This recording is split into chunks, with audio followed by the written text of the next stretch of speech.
The weather has been unseasonably cool and gloomy, so I wanted something hearty for dinner.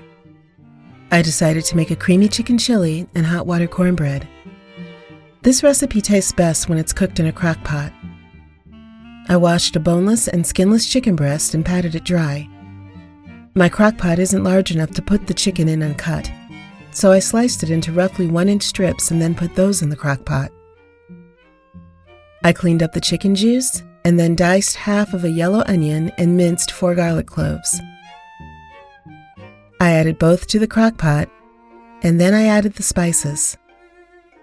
Some black pepper, a half a teaspoon of salt, cumin, and oregano, a 1/4 teaspoon of chili powder, and an 1/8 teaspoon of cayenne pepper.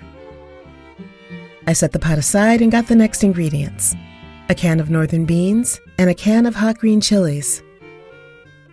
I added the chilies to the crock pot straight away, but I drained the beans and rinsed them in a strainer before I added those to the crock pot. The next ingredient was a bag of frozen corn. I poured about half of it into the pot. I thought I had some cilantro, but I was mistaken. It works best, but Italian parsley will do in a pinch. I grabbed a little more than a handful, chopped it up, and added it to the pot. Lastly, I added about 1.5 cubes of chicken bouillon and 1 1/2 cups of water. I knew this was going to swell up during the cooking process, so I checked to make sure there was enough room in the pot to handle it. Then I set the crock pot to cook on high heat until the chicken was tender. It took about 4 hours. In the meanwhile, I made the cornbread. I chose to make hot water cornbread because it's better suited for single servings. It's also delicious.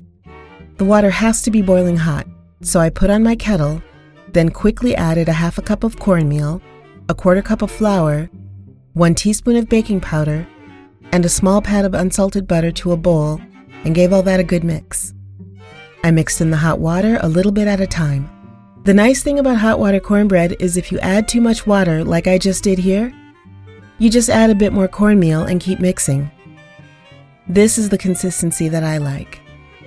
I added some salt, gave it one more mix, and then fried it in avocado oil.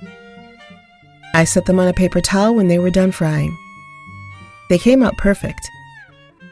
I figured the chicken was tender by now, so I removed it from the crock pot. Then I shredded it with 2 forks, put the shredded chicken back into the crock pot, and mixed it in with the rest of the chili. And now the creamy part. The last ingredient is an entire block of cream cheese. I slowly worked it into the chili. It dissolves pretty well, but it also slightly cools the chili. So after it dissolved, I let the chili cook for another 20 minutes to regain that heat. During that time, I used the rest of the kettle water to make some peppermint tea.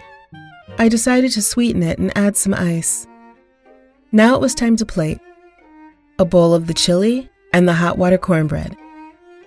I garnished the meal with a dollop of sour cream and some scallions. I set my table and sat down to eat. This recipe won me a chili cook-off, so I knew it was going to be good.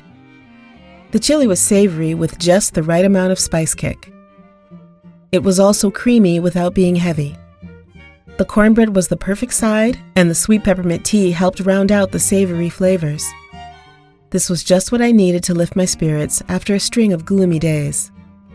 What's your go-to cold weather meal? Let me know in the comments. If you enjoy watching my videos, please give them a like and subscribe to my channel. Thank you for watching.